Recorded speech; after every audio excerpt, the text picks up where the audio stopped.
by Go Goat Sports and in partnership with TSN. Welcome to Season 3. This is Episode 8 of the Ray and Dregs Hockey Podcast, presented by our title sponsor, Infinity. Both Ray and I love driving our Infinity vehicles. You can check out their entire line and book your contactless test drive today at infinity.ca. Infinity. Conquer life in style. Look, Ray, why don't we start episode 8 here with a shout out and all the best to all the people in BC who are dealing with the crazy flooding. I mean, devastation isn't even an appropriate word to describe what's going on there. It's impacted so many, yourself included, right? I mean, this is personal for you. Obviously, Vancouver is your home, but isn't it just another example, you know, not to relate it to the pandemic COVID-19, but a clear example that every once in a while, Mother Nature needs to show who's boss. And in this case, man, the flooding is just off the charts scary. It's really unimaginable. And of course, when you know the area, you know, you can really lock in on, oh, it's right there. I know where that exit is on the highway. I know where those farms are. And I'm telling you, Dregs, it's things that we haven't even really thought about.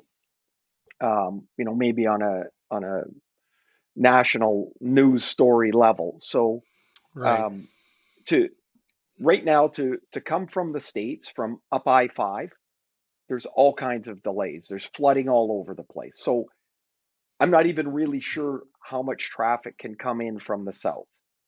From the north, which is up in the Okanagan, Kelowna area, there's a couple of bridges one major bridge on the Coquihalla Highway, the main throughway to Vancouver. It's gone. Mm-hmm. Like, how quick do you rebuild a bridge? How do you do that? From the west, you can't drive in. That's the ocean. From the east, which is Abbotsford and Chilliwack, they've had historic flooding there. And things we haven't thought about, Dregs, or talked enough about, eventually groceries have to find their way in. Yeah, how are you getting it there? Yeah. All the dairy farmers out in the Fraser Valley, which is much of it's underwater right now. Yeah, it's they didn't have time to they didn't have time to get their cattle out. Like, it's just scary, it's man. Devastating on so many levels. And it always feels detached if it's somewhere else. Yeah. But it's not. It's where I live. It's my home. And there's so many people that are, man, they're probably just sitting there wondering, what do we do? What's next? You know, in a twisted way, I kind of owe a portion of my career to a flood, believe it or not. And that was in 1997. You remember North Dakota was underwater and obviously, you know, that came into Manitoba and took over a chunk of Winnipeg. And at the time I was working at CKY TV, which is now CTV Winnipeg. And there was no time for sports, right? I mean, real life was unfolding in front of us. You know, who cares what's going on with the Winnipeg Gold Eyes? You know, like, honestly. So I was assigned to doing live coverage of the flood and the rising floodwaters. So I would have to go on live location doing TV. Almost got thrown in jail at one point because I was holding onto a tree branch, Ray, like almost straddling the shore of the river, and it was raging. And I was way inside the line where the police had cordoned off, where I was supposed to be. But I'm doing this live TV hit. Look at me. I'm right on the shore, the banks of this raging river. And I did the hit, and the police came over and said, okay, you need to get the hell out of here. And if we see you here again, you're going to jail. So anyway, long story short, somebody from Edmonton, TV personality, saw me do it and said, you know what? This guy's pretty good. You know, he might be able to do some hockey for us. And a few months later, I was hosting Edmonton Oilers games on A-Channel. That's strange, man. Strange stuff. It's crazy. We've got Anthony Duclair of the Florida Panthers. What a story Anthony and the Florida Panthers are right now, man. They are just on fire. leading the National Hockey League. So he's going to join us right after practice here in episode 8. Lots to talk about in headlines presented by Boston Pizza. Just in time for the holidays, by the way. From now until the end of the year, you get a free $10 promo card when you buy a $50 Boston Pizza gift card. We've talked about the flooding in BC, and this is a terrible segue. Again, we wish everyone the best there, but sometimes you need a distraction, right? That's what sport is all about.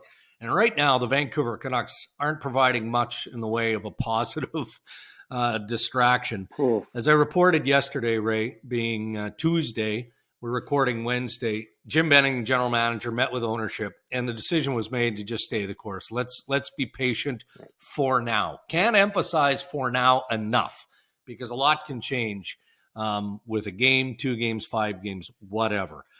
So that means Travis Green will remain head coach. Jim Benning will remain the general manager. Let's just simplify this. And we're going to eat up some headline time here with the Vancouver Canucks, deservedly so. Why are they so bad? Like, what is happening here? What is going on or not going on with this team? There's not one reason, but the bottom line is they're not good enough. They're simply not good enough. I think they have either overestimated how good some of their players are, or just I have this phrase, I coined it a few years ago, and it gets kicked around in Vancouver a lot on Twitter and the radio. I said that it looks like the no plan. We had it in Atlanta, and that's where it came from. We were going to be a skilled team, a fast team, and then they decided we were going to be a big team. Well, you got to get rid of all those other players that were going to be small and fast to get big and strong. And that takes time. And then you don't get the right players, and then you change plans again. So Jim Benning's been in Vancouver for 7 years.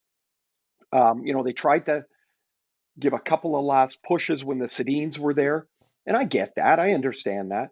But there was a time when they kind of clicked into a rebuild. This led to the departure of Trevor Linden, who wanted to stay the course and continue the rebuild.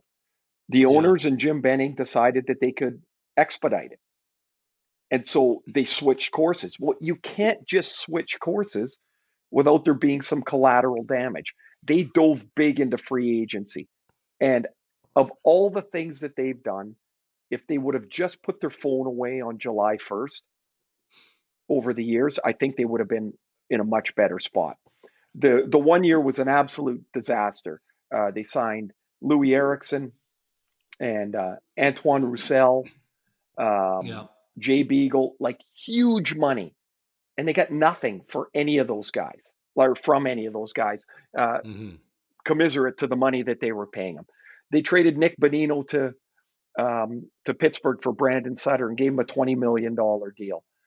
It was one after, and then they decided they need to get tougher. But because they were building for now, they traded Jared McCann to and others to Florida for Eric Goodbranson. And then Goodbranson got traded. It's this, you ask, why are they not good enough? Well, that leads you to the place where they are today. Because of their cap issues, which you can tie directly to that 2015 free agency class, Tyler Toffoli ended up signing in Montreal. Somehow they signed Tanner Pearson for over $3 million. That led them to losing Chris Tanev. Now they've got a right side defense, if they're all healthy, of Travis Hamonic, who's unfortunately, like most players, not what he used to be when you get into your 30s. Tyler Myers, who they paid $30 million to. Too much money for Tyler Myers. And Tucker Poolman. That's the right side of their defense. How is that possible? They want to consider themselves a contender. They're not. And then even maybe a more concerning question is, what if their best players are just really good players and they're not great players?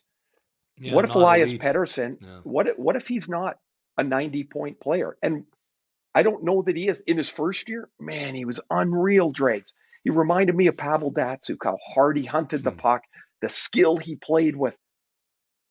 He's a shadow of himself right now. So all that adds up to a team that is not very good. So can you fix it in season? And the market there is on fire. The media is all over everyone associated with the Vancouver Canucks. Okay, you fire Jim Benning, and I'm not advocating for Benning's job or defending him in any way, shape, or form.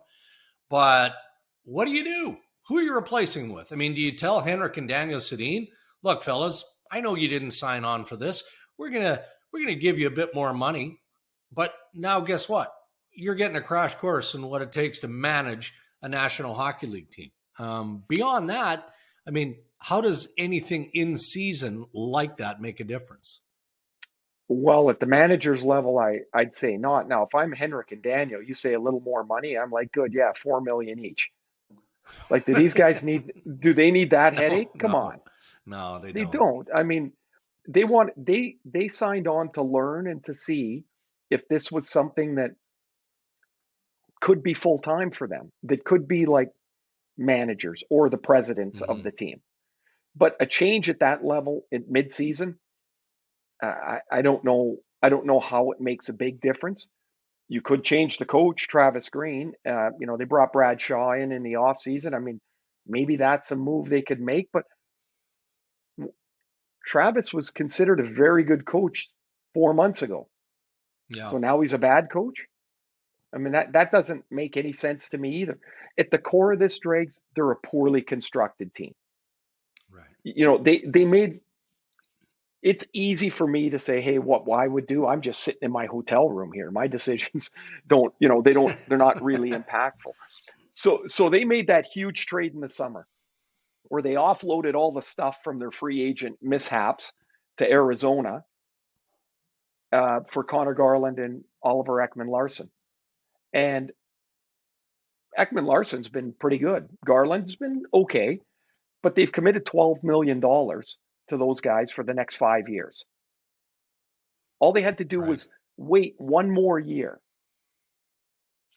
One more year, and those 3 contracts, Eriksson, Beagle, Roussel, would be off the books. Yeah, they're gone. They could have buried one of those guys in the American League and saved I think it's $1.2 million. They could have not signed Pearson last year. That would have brought them to over $4.5 million. Maybe they would have Tanev. Maybe they would have Toffoli. They never stay on the rails long enough to follow a plan through. And it leads you into a little bit of this and a little bit of that. And if you're halfway, you're nowhere. And that's kind of where they are.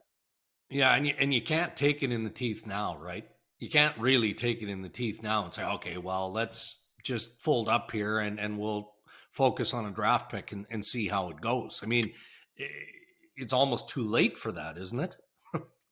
Well, it is, because you've brought on the $12 million, in my opinion, of Ekman-Larsson and Garland.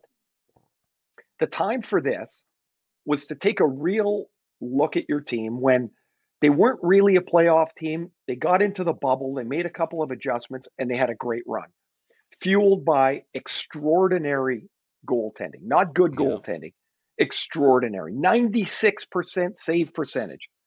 How the hell is that an ongoing thing? It's just not. But then they convinced themselves that, hey, maybe we're closer. Then they lost Toffoli. Then they lost Tanev. Then they lost Markstrom. Now, Demko has been the only real replacement for any of that. But they weren't as good as they deluded themselves into thinking. They traded, look, JT Miller has been a very good player for the Canucks. Very good. Man, he plays hard. He's emotional. He's strong, which they don't have a lot of. They traded a first-round pick for him a couple of years ago. And I'd say he's a value for that. But they weren't at the point, in my opinion, to make that trade. They should have been accumulating assets, accumulating picks. Now, to fix this, unfortunately, you got to go backwards. Yeah. They don't have a choice. They're not good enough. They don't have prospects that are bubbling out of their system. They just don't. And the owners don't want to hear that, because they just played a year and a bit with no fans in the building. They want revenue. But guess what? People aren't going to go pretty soon, because they're going to go like, why am I going to go? We're not what we thought we were. We've got Chris Abbott from Coolbet.co is going to drop by as he does week by week. And I know he wants to talk about the Edmonton Oilers. So let's shift over to Edmonton. Everyone in hockey, as a fan anyway, loves Connor McDavid. What's not to like about Connor McDavid unless you're John Tortorella and you don't quite think that his game has evolved to a point where, he can make a significant difference in the playoffs and win a Stanley Cup. But that aside, he gets his share of attention and the accolades deservedly so. If you're Leon Draisaitl and you're having another brilliant start to a year, provided he stays healthy, knock on wood, he's definitely top of mind when you think of the Hart Trophy, at least for me. Does it matter to him that he kind of flies under the radar in the shadow of Connor McDavid, you think? See, I think he's confident enough that he knows how good he is. It would bug me, I think. Yeah. I think I would be, like, hey, how about over here? Like, I'm pretty good too, no? What, because no matter what Leon does, it always is, yeah, but he's also playing with McDavid. Well, of course, it's an indisputable fact. But McDavid's also playing with Draisaitl. There's a lot of passes that go across for the one-timer that go in the net because that guy shoots it. Like he when he shoots the puck, it's like a cannonball coming off that boat oar that he uses for a stick. So I don't know if it bugs him a little bit. I mean, he doesn't seem, they appear to be really close. They appear to be pumped when each other score. Damn, he's a good player. He just, he's so big and so strong. And he kind of, I don't know what the word is. Like, he's not fast, but he's not slow. He kind of just trudges his way around the ice and they can't knock him off the puck. He uses his reach. They can't get the puck from him. In a way, he's like Mario that way. Interesting. Mario was 6'4". Draisaitl's every bit as big, and they take the puck and they protect it. Well, who's going to get it from him? It's now 5 feet from you. He's a remarkable player, Draisaitl. Anaheim Ducks are a good story right now. Are they ever? They've got some good young talent developing there. Troy Terry comes to mind again with a point streak and everything else. But you can comment on what you see in Troy Terry and the Ducks, generally speaking. But you mentioned that, flying under the radar in the shadow of McDavid might bug you if you're Leon Draisaitl. So I'm watching Trevor Zegras and the post game the other night, and he talks about, how he bet Ryan O'Reilly, the St. Louis Blues, $100 right off the opening faceoff that he was going to win the draw. And then he acknowledged that O'Reilly just kind of grunted at him. He didn't say, yeah, I'll take the bet or piss off, you young buck. But O'Reilly then tracks him down after the game, gives him the $100. And I'm listening to this and I'm thinking to myself, okay, I'm going to put Ray Ferraro in that situation as an experienced and talented centerman. And this young upstart, cocky Trevor Zegras has the audacity to challenge me to a $100 bet on the opening face-off of the game. But I love it. This kid's got so much swagger and personality. Well, I would have been sour that he said that, and then I would have tried to win that face-off as hard as I can, and then I would have chased him down if I won it to collect. And if you lost it, you probably would have two-handed him. No, if I lost it, I'd probably hide and not pay him. The kid's confidence just bubbles out of him, right? Like the other night he had 2 goals, and Dallas Aikens said he thinks he's going to get 3 every night. And I'm like, that. It's so hard to be that confident when you're a young guy. It really is. He's just 20 years old, right? But they've got a bucket load of young guys. You've got Zegras, and of course Troy Terry's now on as we tape, a 15-game point streak. Jamie Drysdale's going to be a fantastic player. They've got Lundestrom in the middle of their third line. He's checks and he's a big guy for it, strong. Sam Steele's another first rounder for them. And you're like, man, they got a lot of good young players there. An excellent goalie in John Yeah. Gibson. And, they're something to watch. By the way, the old guy, Ryan Getzlaf, got his 1,000th point yesterday, which is amazing. 1,000 points in one place. What a career! But Oh, yeah. I like those young guys. I like their confidence. I like their swagger. It's hard to have that when you're young. It really is. Is a small piece of Ray Ferraro's history dying with every game the New York Islanders lose? I mean, you start any season on the road for as long as the New York Islanders were on the road, and you come out of that, 13 game stand just under 500. I mean, the sky seems to be falling around the New York Islanders, but is it really as bad as it is being portrayed? 500 or close to 500 after 13 games on the road isn't god awful, is it? No, they're fine. I mean, they're disappointed. Barry Trotz isn't very happy with the way they played the tail end of the trip. And even though, Dregs, it wasn't 13 games in a row where they were out and never went home. I mean, they got home a little bit here and there. But it wears you down mentally when you're on the road all the time. You lose sharpness, you lose energy. And so the end of this trip was pretty ugly for them. Like, they got pumped in Florida pretty good on Tuesday night. I think that's pretty predictable. I thought if they could just kind of stay in touch with the pack, they'd be fine once they got home. Like, don't you think you're game 10 and now you're starting to see all the pictures and things from the new building? Like, you start looking ahead. And in sports, when you look ahead, that means you're not where your feet are.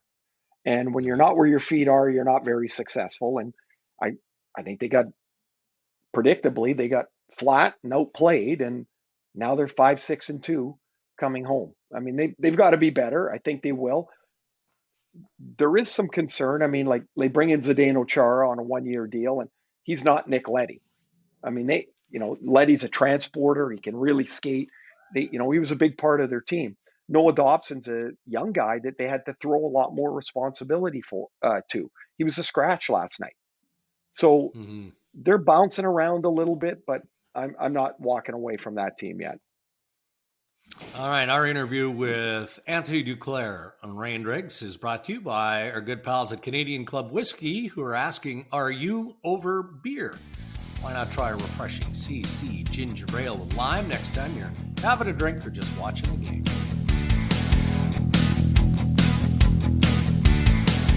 All right, we're now joined on the Ray and Dregs Hockey Podcast by Anthony Duclair of the Florida Panthers. Man, Anthony, what a story you and the Florida Panthers are out of the gate this regular season. So you lead the National Hockey League. Is it natural evolution of how this team has been constructed, everything that's gone on, the work that's been put in? Or what do you think has contributed or fueled the start for Florida this year? I think it went back to dating last year. Last year, a lot of new faces in that locker room came in. They didn't really know what to expect, to be honest, as a group, our expectations and whatnot. But we kind of, shocked ourselves a little bit, shocked the league, and kind of roll with it. And we had a great start to the season last year. And we just figured out that we're actually a really good hockey team and we can do special things here. And we had that confidence throughout that whole year last year. And it kind of moved over, over the offseason, picking up some key guys and, just boosting up our lineup. And, obviously with coming into training camp, we had a lot more expectation, from our group, and we expected a lot of ourselves as well. So we're really happy with how we started. And, I just think we're just a confident group right now. And also the COVID situation with, not being able to go out and stuff like that, and just being on the road and just staying with the boys. And, you just, build some chemistry off the ice. And I think that translates on the ice as well. Now, for you came from Ottawa, and it seems like, been a perfect fit for you. And so you scored 23 goals in Ottawa. You're a free agent, and you decide you're going to be your own agent, which I think at the time, I'm like, what is he doing? Like, what made you think you could do? I would have never had the courage, Anthony, to do that. Like when I was playing, I would have like, man, I don't think I could do this. Like, what made you think that was the right play? Because it looks like you landed just where you're supposed to be. Yeah, honestly, it's been run through my mind about being my own agent for years now. I always wanted to do it. I just felt like last year was the right time. With even though a lot of people didn't think so. I was one, man. I was wrong. You were I know. right. And you know what? I don't blame you guys at all. But at the same time, for myself, I just wanted to take over my own career. And to be honest with you, I wasn't too happy with how my career has been going. Bouncing around, team to team, and just the way I was playing. And there's just a lot of distractions, a lot of things off the ice that I need to change. And when the pause happened, that really, opened my eyes and, look myself in the mirror deeply and I just had to make changes. Even though, I was coming off my best season, I just thought that I had a lot more to give. And, just taking care of my own business was really the main reason why I did it. And I just felt confident that I can do it. I felt confident that I can make that step. And also, I just want to tell my own story. I was a free agent and, a lot of people from the outside had, rumors or, prejudgment about myself, about my character, and and which wasn't true. And I just want to take that leap and talk to the GMs myself and tell them, this has been going on, and I just want to be honest and truthful. And some people didn't like it, some people loved it, and I just really appreciate the feedback because that's an experience that you can't buy. Dealing your own contract and talking to multiple GMs in the National Hockey League, that's just something that you can't, really get anywhere else than experiencing yourself. So really, I just wanted to tell my own story and, take care of my business and grab a hold on my career and make sure that it's going the right way. That's so awesome to hear. I'm just trying to think, what was the first call like? And was the first call way harder than the seventh call? Yeah, for sure. I mean, I was really nervous at the start. No, but I have people helping me as well, guiding me. I'm not doing it myself, obviously. That'd be a little foolish of myself. But I had a great team supporting me and, letting me know what to say in certain times. And, the biggest thing is just staying patient. That's the Are you a patient person?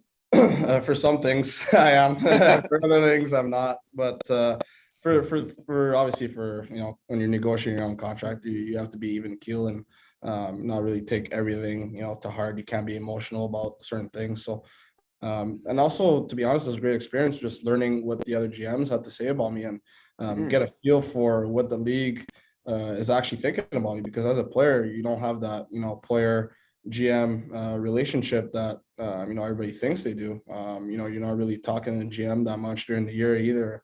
And then when you have an agent, you're barely talking to them just in the halls and stuff. So I just wanted to know and get a feel for what was going on and what other people thought about me. So you work through that, you end up in Florida, and it just seemed to, I don't know, it just seemed right watching you play there. Like I remember, the first time I really saw you play was at the World Junior Tournament, and your line was just incredible with Max Domi and Sam Reinhart. And it was like, you guys scored anytime you needed to score. And I think a lot of people felt that was going to be the way it was going to be all the time. And they forget that the league's really hard, and sometimes it goes well and sometimes it doesn't. So what makes you a better player now, maybe, than you were prior to that year in Ottawa? Yeah, I mean, honestly, it's just my off-ice habits. I think I've changed. I've really grown. I'm getting to know my body more and more. I began my career when I was maybe 2021. I was in the gym lifting weights, 5 times a week, and I was getting big, and and I went on the ice and I couldn't move, and that's kind of normality, and you kind of get different perspectives of training, and then figured out one season that I need to run more, and the next summer I need to do this, and next summer I need to do that, and you kind of learn a lot of things about your body, and I think that was the main key. to be honest with you, is my off ice regimen, my off ice routines, my diet, and stuff like that. I think all of that, I do all of that, and that translates on the ice, and I just feel way better. My confidence and my play of the game, I don't think I've changed too much. I just think that I just taking care of my body way more, and just seeing the game a little bit more. Obviously, you get older. You're making veteran plays, and obviously when I'm here in Florida, I'm playing with high end guys, high end skill, and obviously that makes my job way easier. So let's follow up on that a little bit. You're 26 years old. You're basically in your prime from an NHL standpoint. Not saying that you've tipped off or anything. Florida is your sixth NHL team, so you jumped right into the National Hockey League with the New York Rangers from the Quebec Rempart of the QMJHL. So if you think back through all your experience here, what would a 26-year-old Anthony Duclair tell that teenager way back in the day when you first made the leap into the NHL? Yeah, a lot of things. The main thing is probably not to get too down on myself, because I do get a tendency to put too much pressure on myself, and that affects my game. Let's say when I was younger, I'd have a bad shift, and that would just carry over the next, and then the next, and then next thing you know, you have a bad game. Now I have a bad shift, I just shake it off right away, and you just opt into the next one. I think that's the main thing I tell myself. And like I said before, all the off ice stuff. I mean, I couldn't really know back then what I needed to do, what I didn't need to do. But I mean, I think just working smarter, obviously, is something that I learned over the years. Now you got 8 goals already. You're off to a great start with some, man. As you mentioned, you play with great players. Like when you're on the ice with Barkov and Huberdeau, like what does that look like? Those guys are so good, and you get to skate and free up ice. It must almost be like, man, this is like the best spot. Yeah, it's great. It's so much easier to play the game, to be honest. It's incredible to watch these guys play. I take notes off these guys in practice. I learn from these guys, even though we're the same age. These guys make unbelievable plays day in and day out. And, all you got to do is get open. I got to use my speed, use my legs just to get in open spots, and they'll find me. So pretty lucky to build some chemistry, especially with Barkey over the last year. And now, obviously he's out now. We playing with Hubie, but it's just so fun because their vision is really off the charts, and we kind of think alike, and maybe in different situations, and maybe in other teams, I didn't have those type of players obviously to play with, so you kind of have to work harder to make plays, and sometimes it's just the plays aren't there just because you just don't have that chemistry, or you're just not finding each other. And like you said before, just Florida has been such a great fit for me, and just really happy to be playing with those guys. Now, just without getting into too much, like you guys had to make a switch in coaches this year with Joel Quenneville and now to Andrew Brunette, who I played with in Atlanta. By the way, he was as slow a skater when he played as he is now. It's the same thing. That's the same pace he's got right now. What's Brew been like behind the bench for you? Yeah, he's been great. To be honest, we really, put that stuff behind us, right the next day. It was obviously an emotional week for all the boys, but at the same time, I think we got a lot of good veterans in this locker room that, can take charge, and Brew's no different. He's been in the league a long time, and he knows how to handle these situations, and he's been great behind there. He's obviously like a player's coach, so it's been a pretty smooth transition, I would say. It's been great.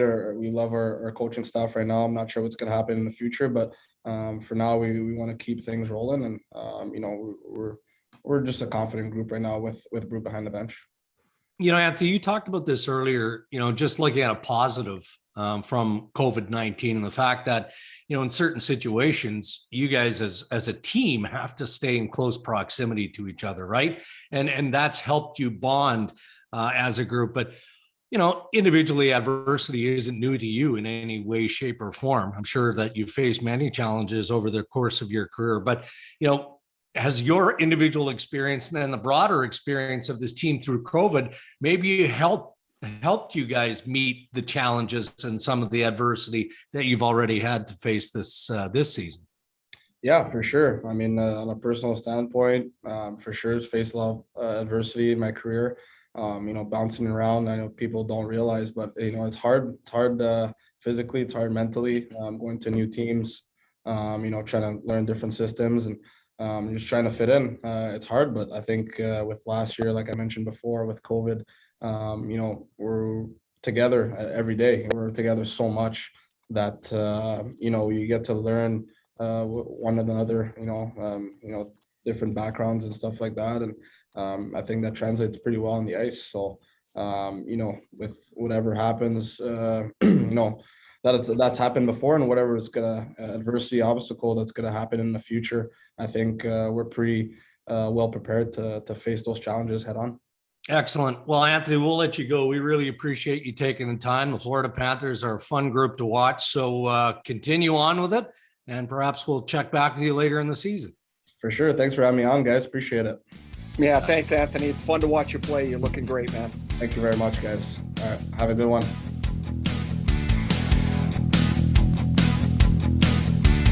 We would like to raise a glass to Anthony Duclair for joining us today, presented by our friends at Canadian Club Whiskey. And before we talk about Anthony, Ray, you and I had the privilege of going to a Canadian Club Whiskey tasting recently in Toronto with Tish and Katie and the group. Was a great experience. Man, we learned a lot, right? And we've both enjoyed the 43-year-old compliments of Canadian Club, but we got the sneak taste, the early taste on the 44-year-old. How good was that? Unbelievable. It was so cool to taste the different years and how, someone who's just learning like me, how you can actually taste a little bit different from year to year. The 44 was unbelievable. Yeah. You know what we learned too? The fusel oil stuff, right? Remember Tish telling us, the one of the great qualities of Canadian Club, if you choose to overindulge in a safe environment, it's okay because you're not going to get a hangover because all the fusel oils have been removed. So you learned something new. And see, you pick up a little knowledge. We had a little tasting dinner. We had tasted the 4 different years. Oh man, it was awesome. I never had drank whiskey before. No, never even really sipped it much, and then started to learn, and I'm now enjoying it. I really like it, and I'm lucky that Canadian Club is helping us out. Talk a little bit about Anthony Duclair, man. I mean, we could spend a lot of time zeroing in on player by player with the Florida Panthers based on their start, including the goaltender, Sergei Bobrovsky. We didn't really get a chance to talk much to Anthony about that, but it's nice when a player fits in, right? And I was glad you asked him about that because he acknowledged he has bounced around the National Hockey League, yet he looks like a perfect complement to what's going on with the Panthers. He really does. I was really impressed with him saying, look, I just wanted to take a hold of my career. Yeah. And I wanted to talk to the general managers because he felt some of the stories about him and the way that he played and maybe the reason that he bounced around weren't fact. And he wanted to tell them himself. And it's quite frankly, as I told him, it's more courageous than I could have been to start calling up general managers, and yes, he had a team with him, but he's still on the phone doing that part of the job. And, I go back to when he was in Columbus and, he was in the lineup, he was out of the lineup, and John Tortorella was his coach. And Torts told me, he goes, I love Duke. I just want him to score more. Like it wasn't that they didn't think he worked hard or he didn't try. That wasn't it. And I think that was part of the narrative that Anthony Duclair wanted to clear up with general managers is that, no, I do put the work in. I am better than this. I will be better. And now I think he looks like he's in the perfect place. I really do. Agreed. Ray and Dregs, Season 3, Episode 8, presented by Infinity, continues.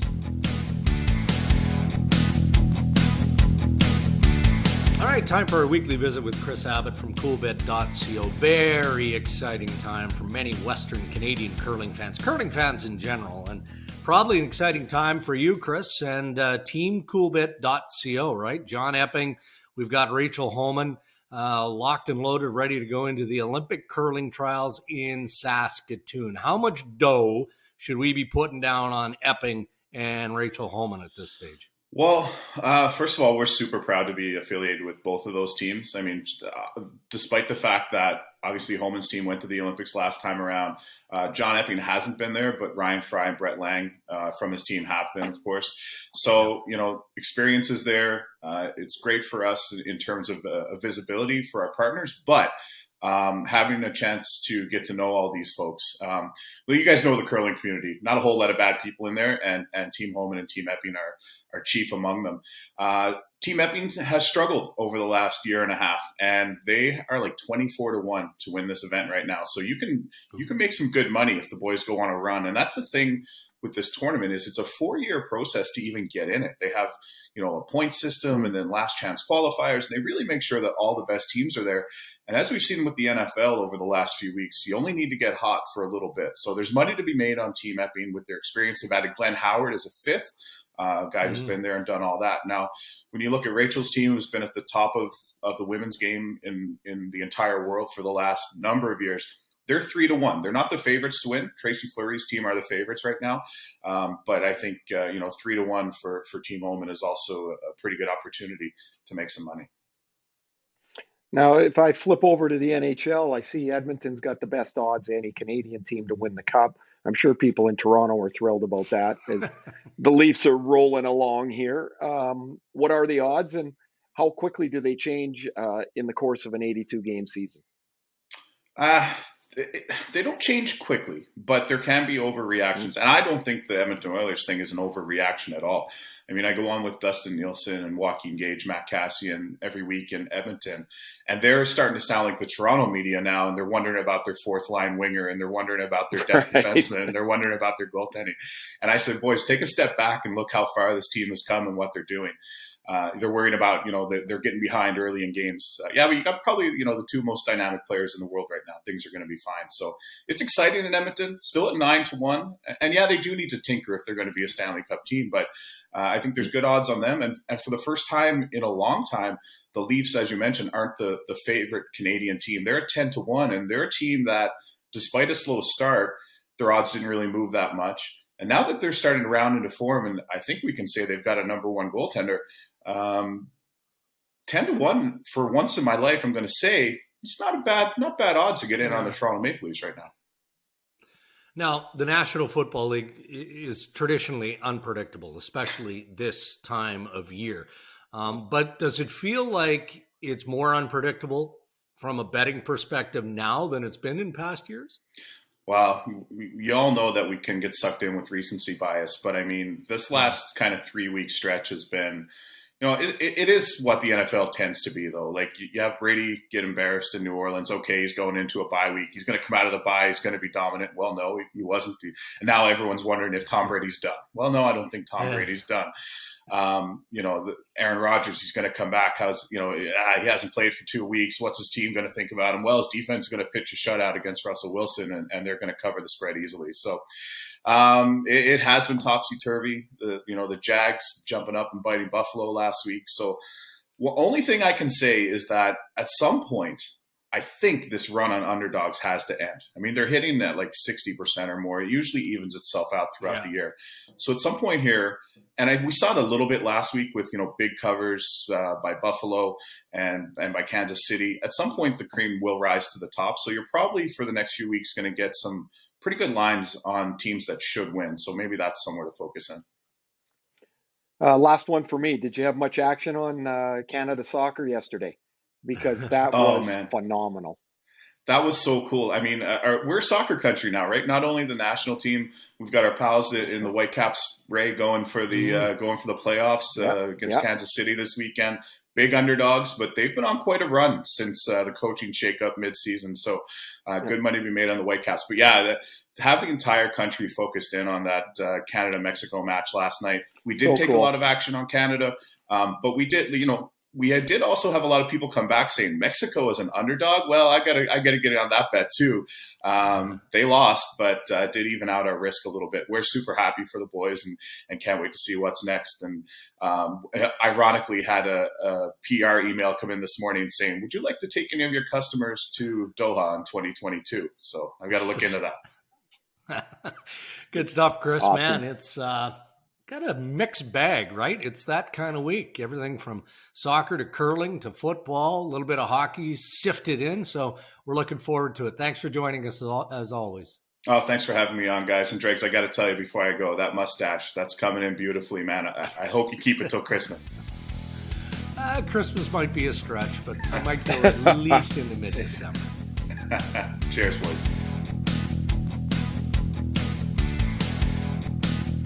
All right, ask Ray and Dregs anything. You can fire us your questions on Twitter or Instagram at Ray and Dregs or on the website, rayanddregs.com. Ask Ray and Dregs anything is brought to you by Tommy Gunn's Original Barbershop, the official barbershop of the 2022 World Junior Hockey Championship. All right, from Instagram, Ray, Ben is asking, read the John Tortorella comment on Connor McDavid. Does 97 have what it takes to lead in the playoffs, points aside? What do you think? 100%. I can't vote higher than that. Look, I still don't get it. As much as I've been told 1,000 times, I don't get it why plays that are penalties in the regular season are not in the playoffs. And I'll give you an example. I'm watching the NFL game the other day, and there's a pass interference call. And I go, hey, I kind of clicked. I'm like, pass interference in week 1 is pass interference in the Super Bowl. Why can't a trip in October be a trip in May? Like, why can't it be? Why should McDavid have to play against the rule book as well? I don't get it. He doesn't have to change anything. You know what has to change in Edmonton? They needed better players around him. It's not basketball. I listened to this great podcast, Dregs. It's the long answer to this, but from Malcolm Gladwell, it's called, and it was about closed link and open link sports. And a closed link is like basketball. And so you can have a star player and he can lead because the weakest link doesn't matter too much. He can control the game. LeBron James went to the finals in Cleveland with 4 guys. The weak link sport is hockey. It's soccer. If your bottom end of your roster to your mid end of your roster is no good, doesn't matter if you've got the best player. They never get the puck. They can only impact the game so much. Messi can only impact the game so much playing soccer. So, yeah, McDavid can lead. He needs a stronger links around him. I don't have any question. All right. To Twitter, Chris is asking, what do we think of Dawson Mercer? Have we seen enough of this young guy to submit that he should be talked about more in terms of the Calder Trophy for Rookie of the Year, or is it too soon? Well, I don't know about for the Rookie of the Year, but I think the Devils have an NHL player for a decade. That kid can play anywhere. He's smart. He's got good size. He's got good hands. Dregs, when we were doing the World Juniors the last couple of years, the coaches just raved about the fact they could play him anywhere in the lineup. The problem is when you can play anywhere in the lineup, you don't really play one place. Right. And in a short tournament, he never really had one place. He kind of got like bounced here and there. He's a Band-Aid all over the place. He goes to Jersey and you're like, that kid's good. I watched him in LA. I did a game out there for ESPN 10 days ago, and man, he's a noticeable player already. All right, here's a fun one from Max on Twitter, Ray. Max says, I always love watching Ray chuckle between the benches as guys throw the chirps back and forth. So Max is asking, what is one of the funniest interactions you have ever heard, Ray? Player to player, coach to player, coach to coach. And has anyone ever called you out after overhearing you break down their play? Well, start with that. First off, the answer is yes. Roman Polak took a penalty. You can find this on YouTube. He took a penalty and then came back to the bench. And as it so happened, I was reviewing the penalty because they scored a power play goal. And Roman is sitting like right beside me, and there was no glass Yeah. between the bench and my position in those days. He was sitting on the half boards, and he was looking, and I'm like, and you can see clearly the penalty, and he was shaking his head and going, no, no, no, no. He was just like giving it to me. I was so rattled because he was listening to everything I said. Another example is we're doing a game in LA, and Alex Edler's had just a terrible first period. So start of the second period, the Canucks are on my right, and at the start of the period, we put a pack together. But geez, look at Edler. He lost his stick. He was on for a goal against. I don't know, whatever. He fell down, whatever it was. So they come out for the start of the second period, and the defense are right next to me. And Edler comes sliding down the bench. It's like new period. And he's like, shoo, he slides down, and he looks over, and he looks on the monitor that's there, and he goes, oh, is that me? And I look at him and I go, yeah, it's not going to be good. And so I had to do the highlight pack, and he was listening to me go, yeah, it wasn't a very good period for him. It wasn't this, it wasn't that. And I was like, oh, I felt like a knucklehead. But anyway, he had to sit there and listen to it. And I had to look at him after. I kind of gave him a shoulder shrug, like, yeah, sorry, man. As far as between the benches, yeah, there's some good stuff. Steve Ott was really good when he played. Like he was pretty witty. The coaches don't generally bark back and forth at the players. There was a good one last night. Wayne Simmons was into it a little bit with Tanner Jeannot, a young kid from Nashville. Yeah. And then Ryan Johansson, I don't know why, he jumped in the middle of it, and he was giving it to Simmons a bit. But it's Simmons, because they played together, right? He's, they call him Joey, and he's like, hey, Joey, like, butt out. Basically, I'm arguing with the other guy, and it was kind of like this whole mess of things right in front. It was very entertaining. I'm amused by that. That's terrific stuff, and great question from Max. Thanks for that. Final one here on Ask Ray and Dregs. Anything from TJ on Twitter, Ray, outside of Giordano. Is there anyone that comes to mind that you think Ron Francis would be looking to move or could consider putting on the trade block between now and the trade deadline? Well, I mean, the trade deadline's in March, so there's lots of road ahead of that.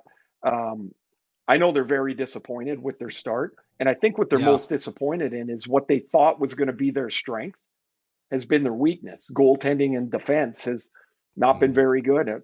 Philip Grubauer has not been very good at all.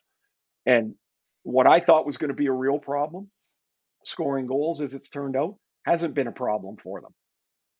They give up the first goal almost every game, 9 of 14 games. They've given the first one up, and now you're chasing the game. And I don't know. I thought they would be tighter defensively and struggle to score, but until they get that sorted out at the back end and in goal, they're going to struggle. As far as trade targets, nobody comes to mind as yet. I don't think they're in that mode yet. No, it's pretty early. All right, Ask Ray and Dregs anything. Thank you to Tommy Gunn's Original Barbershop. Hey, check out Ray and Dregs' social channels for Rapid Fire. It's presented by netcoins.ca. Crypto made easy. A little later this week, we'll have Anthony Duclair of the Florida Panthers taking part here in Rapid Fire. Travel week for you, my friend. I mean, you've been situated in Tirana. We've got the Rangers and the Toronto Maple Leafs on Thursday. We're recording here on Wednesday. But aside from everything going on in BC, you're probably looking forward to getting out of that hotel room and getting back home. Fair? Yeah, I've had enough of the hotel. Ranger game tomorrow. Then on Friday morning, I fly to Seattle for Colorado-Seattle for ESPN on Friday. And then I'll get home on Saturday, and looking forward to seeing Cammie and the kids and see the kids play soccer. And, nice. It feels like time I need to be home. And so I'm looking forward to getting there. How about yourself? Not a lot of travel for me anytime soon, although Board of Governors meeting's coming up in Florida in early December. So book that travel. Just kind of grinding it out. We had a bit of snow, believe it or not, here in Really? Brooklyn, Ontario. Yeah, doesn't happen very often this time of year, but I've got a little bit of, I call it fall work, even though we're mid-November, Right. stuff that needs to get put away. So, and Well, we've get got on it. Silver You can't- Stick. I know. Oh. Silver Stick, the hockey tournament, which you're Awesome. familiar with. Yes. Yeah, that's coming up. I haven't watched a minor hockey game in a while, so I'll be doing that. Oh, that'll be fun to check out. That'll be fun to check out for sure. All right, buddy. Well, let's end as we always do with a huge shout out to our partners who make the podcast possible. Our title sponsor, of course, Infinity. Visit infinity.ca and you can book your contactless test drive. Coolbet.co, the free-to-play sports and casino games website, by our good pals at Canadian Club Whiskey, who ask, are you over beer? By Andy.ca. Remember to use code RD75 to save $75 on a mattress. By the way, did you know that they make couches at Andy? I saw Blake Price and Matt Sakaris put a couch together from Andy. I had no idea that Andy made furniture like that. I didn't. So that was something new for me. I'm just guessing if those two knuckleheads put it together, it can't be that hard. And Sakaris would have been saying, Blake, you don't do it that way. It was an Blake would have put it ordeal. together. Yeah, I mean, Sakaris and Price have posted it, I believe, on their social channels. So you'll want to check it out. The video is ridiculous because Matt Sakaris is, you and I aren't handy, but I feel confident enough we could put an Endy couch together. There's like 7 pieces to it. Well, anyway, Sakaris, no chance. So thank you to Endy.ca. Remember, use code RD75. By Tommy Gunn's Original Barbershop. This is He Time. That's He Time. And by Boston Pizza. You get a free $10 promo card when you buy a $50 Boston Pizza gift card. And of course, as always, special thanks to you for listening, rating, and sharing, and following the podcast wherever you get your podcasts on the variety of platforms, and for following us on the YouTube channel when you will see firsthand Ray come out of Tommy Gunn's barbershop with a freshly trimmed do. Catch that all on YouTube. You're going to look great when you get home. Be well, buddy. Gotta. Yep. Thanks, Drake. Be well, everybody. Episode 9. Be well, everyone at home, too.